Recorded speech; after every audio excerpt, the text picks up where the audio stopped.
गाडगे बाबा. गाडगे बाबा गावोगाव फिरत, आज इथे तर उद्या तिथे. ते जातील तिथे लगेच त्यांच्या भोवती लोक गोळा होत. ते दिसले रे दिसले की गाडगे बाबा आले, गाडगे बाबा आले असा एकच गलका होई. मग कोणी पाया पडायला पुढे जाई. बाबा त्याला एक रट्टा देऊन म्हणत, माणसाने माणसाच्या पाया कशाला पडायचे? अरे त्यापेक्षा काही चांगले काम करा. आपल्या भोवती गोळा झालेल्या लोकांना ते म्हणत, नुसते माझ्याकडे बघत उभे राहू नका, आजूबाजूला बघा, खराटे आणि पाट्या घेऊन या. बाबांच्या बोलण्याचा अर्थ त्यांना कळत नसे. ते नुसते त्यांच्याकडे बघत राहत. बाबा म्हणत, मी काय सांगतो हे समजत नाही का? अरे बाबांनो, जा, खराटे आणि पाट्या घेऊन या. लोक म्हणत, बाबा खराटे आणि पाट्या कशासाठी? बाबा म्हणत, बघा आजूबाजूला, किती हा कचरा, कितीही घाण, तुम्ही या अशा घाणीतच कसे राहता? लोक म्हणत, आम्ही असेच राहतो. मग अशा राहणीनं रोग होतात की नाही? होतात. पटकी होते की नाही? होते. मग तुम्ही काय करता? लोक सांगत, पटकीची साथ आली म्हणजे मग आम्ही मरियाईचा गाडा ओढतो. मरियाईचा गाडा ओढून पटकी जाते काय? लोकांना उत्तर देता येत नसे. मग बाबा म्हणत, अरे गाडा कसला ओढता? ही गाडाभर घाण झालीय, ती बाजूला करा. लोकांना बाबांचे म्हणणे पटे.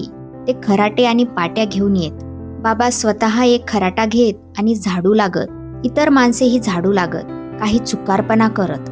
बाबा मधूनच ओरडत, खाली वाका, गड्यांनो, खराटा आडवा सरपटून चालू द्या, कचरा मागे सोडू नका. अरे ये, कोण तू? तो शेजारचा जवान बघ, त्याचा खराटा कसा जमिनीला भिडून चाललाय. एवढ्यात कोणीतरी बाबांचे पाय धरू पाही. बाबा चिडून म्हणत, तुम्ही शहाणे नाही का हो? स्वतः तर काम करत नाही, पण दुसरे काम करून राहिले तर त्यांच्या कामात अडथळा आणता. सरा, बाजूला सरा, पाया कसले पडता? आधी पायाखालची घाण काढा, मग झाडू भराभर फिरू लागत. पाट्या भराभर भरल्या जात. लोक त्या उचलून दूर खड्ड्यात टाकत. गाव स्वच्छ होई, अगदी आरशासारखे लख्ख. बाबांना स्वच्छता आवडे, त्यांना घाण खपत नसे. जातील त्या गावात ते लोकांना विचारत, तुमच्या गावात पाणवठा आहे का? आहे की. तिथेच आंघोळ करता की नाही? करतो. कपडे धुता की नाही? धुतो. पाय धुळीनं माखले म्हणजे तेच पाय त्या पाण्यात बुडवता की नाही? बुडवतो. मग तेच पाणी पिता? पितो. वा रे वा, गड्यांनो, गावचा पाणवठा हा आपला सगळ्यांचा. तो स्वच्छ नको का ठेवायला? अरे चांगले पाणी घ्या. घाण पाणी पिऊन नारू होतो की नाही? होतो. मग 3-3 महिने पाय धरून बसता की नाही?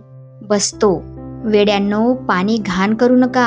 आपण सगळे जे पाणी पितो ते स्वच्छ ठेवा. गाडगे बाबा असे गावोगाव जात, कीर्तन करत, चांगले वागा, चांगला विचार करा, गाव निर्मळ ठेवा असे ते सांगत.